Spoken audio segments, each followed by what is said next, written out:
Uma das grandes dificuldades, Aida, na minha opinião, quando a gente resiste a uma mudança interna, ou a um processo de autoconhecimento, né, um processo terapêutico, é porque carregamos e vamos alimentando narrativas de si que ficam muito cristalizadas, né?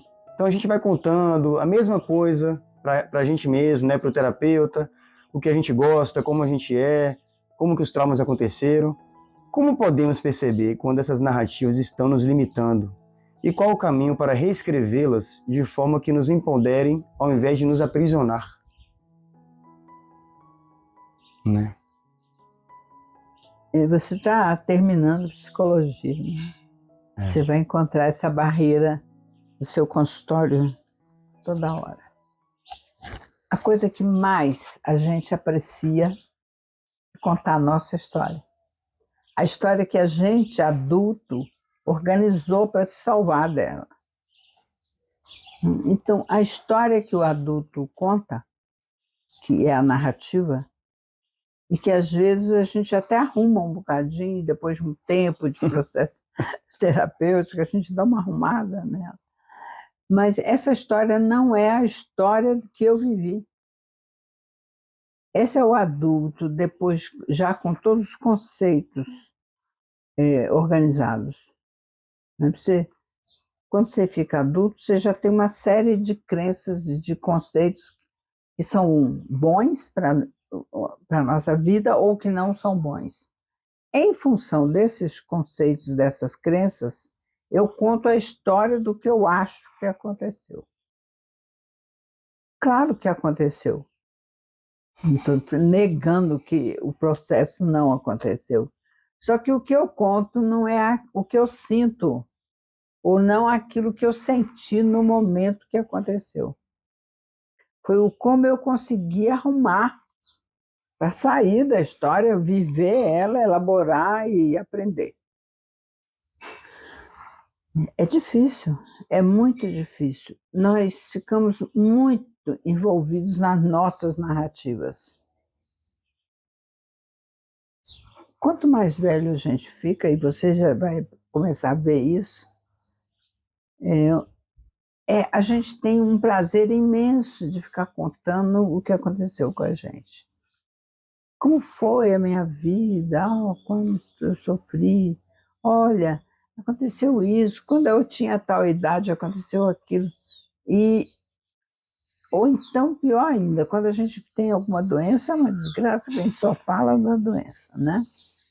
Então, é uma coisa assim, todos nós, humanos, contamos uma narrativa, que é a que eu acredito que é a verdade. O que acontece num trabalho real de autoconhecimento é que a narrativa é importante, eu não estou desqualificando a narrativa, mas ela não é a verdade. A verdade vai estar escondida atrás da sensação que eu tenho no meu corpo. A verdade vai estar escondida num sentimento que aparece no meio de uma realidade.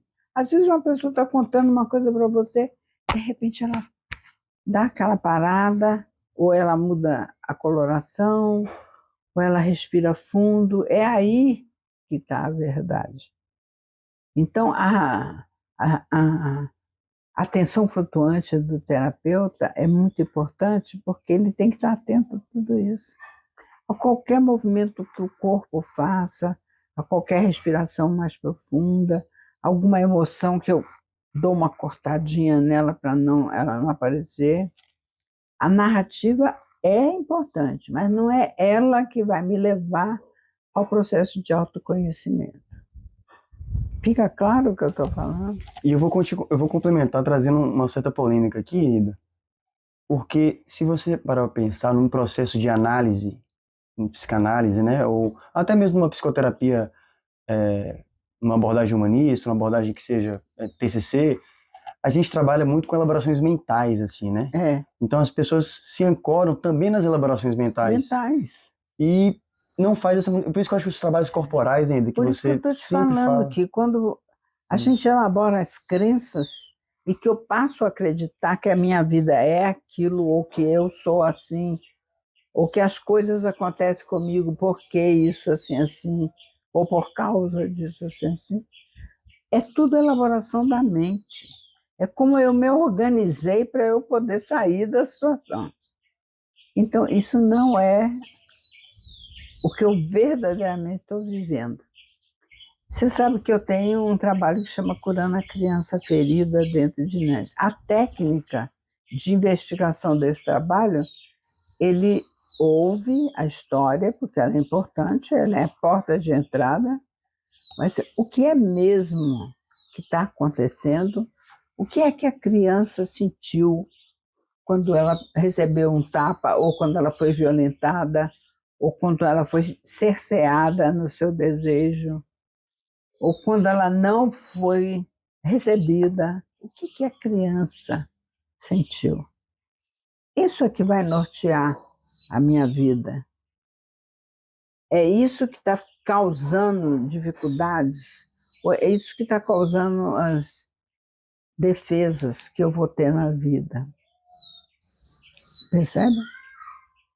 A gente não leva muito em consideração no trabalho psicoterapêutico normal, os traumas do parto, por exemplo, ou o recebimento da criança, e como ela se relacionou com os pais, ou como ela foi recebida, ou quanto ela recebeu de corpo do pai e da mãe, né? A gente não leva. Qual é o em conta que você leva num trabalho de análise sobre isso? Pouquíssimo. Pouquíssimo. E isso determina a forma com que eu me relaciono. Os primeiros 2 anos de vida vão determinar o modelo da minha vida sexual. Você percebe? Porque é como eu fui recebido corporalmente. Como é que eu me entrego na confiança do corpo? Se eu me entrego e tenho confiança no corpo do outro, eu vou entregar na hora de uma relação. Eu vou confiar no outro ao ponto de me entregar para ele. Percebe? Isso acontece nos 2 primeiros anos de vida. É inacreditável, né? Então, quando eu trabalho com o Curando a Criança, o que nós vamos construindo com a investigação é o que a criança realmente sentiu. O que foi que ela vivenciou. E, às vezes, isso modifica todo um quadro terapêutico. Quando ela se dá conta de que aquilo que ela ficava elucubrando e falando, porque fizeram isso comigo, é outra coisa, a nível de sensação e de sentimento, porque é isso que está gravado no corpo. A elaboração ela não deixa de acontecer, mas ela acontece a partir das sensações do corpo e não mais da mente, minha da história, palavra apenas. da minha narrativa e da minha palavra. Uhum. Então, essa parte é bastante investigada hoje, né? Hoje o corpo está sendo muito levado em conta no processo terapêutico, porque o corpo é que guarda. O verdadeiro inconsciente reprimido está no corpo. Percebe? Ele é que vai me dizer o que está guardado lá. Talvez isso tenha mudado bastante. Nós devemos muito isso, tanto às investigações da neurociência, que têm mostrado coisas fantásticas a nível de como o sistema nervoso, na sua fiação, foi organizando o meu psiquismo, né?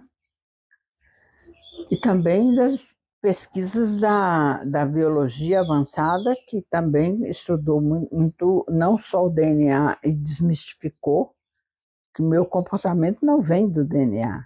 O DNA é da cor da pele, modelo do meu cabelo, o olho, mas não é o meu comportamento. Meu comportamento é gerado na cultura que eu nasci, de como eu fui recebido. É muito complexo. É muito mais complexo do que o que a gente antigamente via na pessoa, né? E tem muitos trabalhos hoje que estão sendo bastante divulgados, que têm ajudado os processos de autoconhecimento de uma forma muito mais eficaz e mais adiantada, né? Você não leva 15 anos. Porque o modelo que eu já falei numa outra live, o modelo é, eu falo da minha narrativa, tanto eu falo que eu acabo chegando no sentimento, na imagem, no sentimento e na sensação. Quando eu chego na sensação que eu solto, é que a coisa começa a fazer o caminho de volta, né? Os trabalhos corporais fazem exatamente esse caminho. Uhum. Você vai direto na sensação, que vai trazer a imagem, o sentimento e a palavra. A palavra é a última coisa que aconteceu no desenvolvimento do humano, né? Quando eu formulo na palavra, ela já passou por tudo isso. É. Quando eu olho para uma pessoa, eu tenho uma sensação que vai bater num sentimento, que vem uma imagem e que eu formulo a palavra. Uhum. Pode ser tudo inconsciente, mas é assim que faz. Então, antigamente, a gente fez muito o caminho contrário. Usa a palavra até esgotar e aí ter uma sensação, aí, entendeu? Eu gosto muito desse modelo. É o modelo que eu trabalho hoje em dia, né?